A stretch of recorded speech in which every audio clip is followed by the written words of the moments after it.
Hi friends, ఇప్పుడు మనం cauliflower fry ఎలా ప్రిపేర్ చేసుకోవాలో చూద్దాము. క్యాలీఫ్లవర్ని బాగా కట్ చేసుకోవాలి. మీడియం సైజ్ ముక్కల్లో కట్ చేసుకొని వాటర్లో చాలాసేపు కడగాలండి. పురుగులు అవి ఉంటాయి చూసుకొని కొంచెం హాట్ వాటర్లో కడుక్కోవాలి. ప్యాన్ పెట్టుకొని హీట్ అయ్యేలోపు ఒక ఆనియన్, 2 పచ్చిమిర్చి కట్ చేసుకోవాలి. ఆయిల్ వేసుకొని బాగా హీట్ అయ్యాక తాలింపు, కొంచెం జీలకర్ర, ఈ కరివేపాకు వేసుకొని ఫ్రై చేసుకోవాలండి. అవి వేగాక ఉల్లిపాయ, పచ్చిమిర్చి వేసుకోవాలి. ఉల్లిపాయ, పచ్చిమిర్చి వేసుకున్నాక కొంచెం పసుపు, కొంచెం ఉప్పు వేసుకొని ఫ్రై చేసుకోవాలి మొత్తం. అవి కొంచెం కలర్ చేంజ్ అయ్యాక ఆనియన్స్ ఫ్రై అయ్యాక మనం ఇందాడ క్లీన్ చేసుకున్న కాలీఫ్లవర్ మొత్తం వేసేసుకొని మొత్తం కలుపుకోవాలండి. సాల్ట్, పసుపు బాగా కలిసేలాగా కలుపుకొని మూత పెట్టుకోవాలి. ఒక 5 minutes మగ్గిన తర్వాత మళ్ళీ మూత తీసి మళ్ళీ కలుపుకోవాలి. లైట్గా వాటర్ వస్తాయండి, ఆ వాటర్ పోయే వరకు మగ్గించుకోవాలి.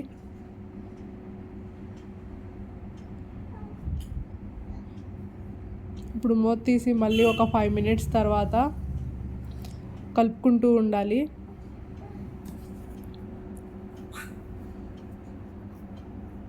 మళ్ళీ మూత పెట్టుకొని ఇంకో 5 minutes అలా ఉంచుకోవాలి.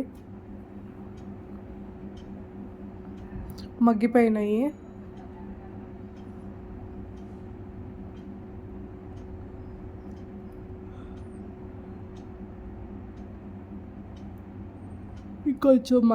ఇంకొంచెం మగ్గాలండి. మూత పెట్టుకొని ఇంకో 2 minutes అలా మూత పెట్టుకోండి. ఇప్పుడు కలర్ మొత్తం కొంచెం చేంజ్ అయ్యి రెడ్డిష్ కలర్లోకి వచ్చినాయి కదా. ఇప్పుడు 1 స్పూన్ కారం వేసుకుందాము. 1 స్పూన్ కారం వేసుకొని బాగా ఫ్రై చేసుకోవాలి.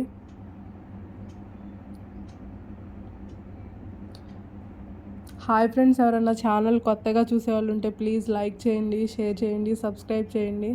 రెసిపీ ఎలా ఉందని కమెంట్ చేయండి. పొడి మసాలా, ఇప్పుడు కారం బాగా కలుపుకున్న తర్వాత పొడి మసాలా ఉంటుంది కదండి, ధనియాలు, చెక్క, లవంగా, చిన్నులపై కలిపిన పౌడరు అది వేసుకొని బాగా కలుపుకొని ఒక 5 minutes అట్లా మూత పెట్టుకోవాలండి.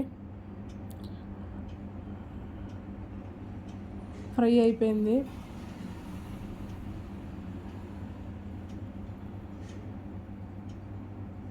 ముక్క కూడా బాగా ఉడికింది. అట్లా చూడటానికి అట్లా ఉంటుంది కానీ మెత్తగా ఉడికిపోతుందండి.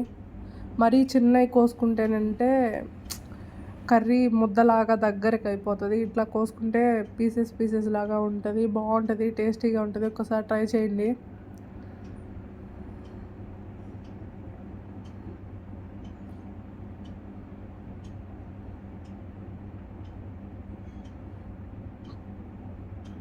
చూసారా, అట్లా గుచ్చంగానే మెత్తగా ఉంది, ఉడికిపోయిందండి.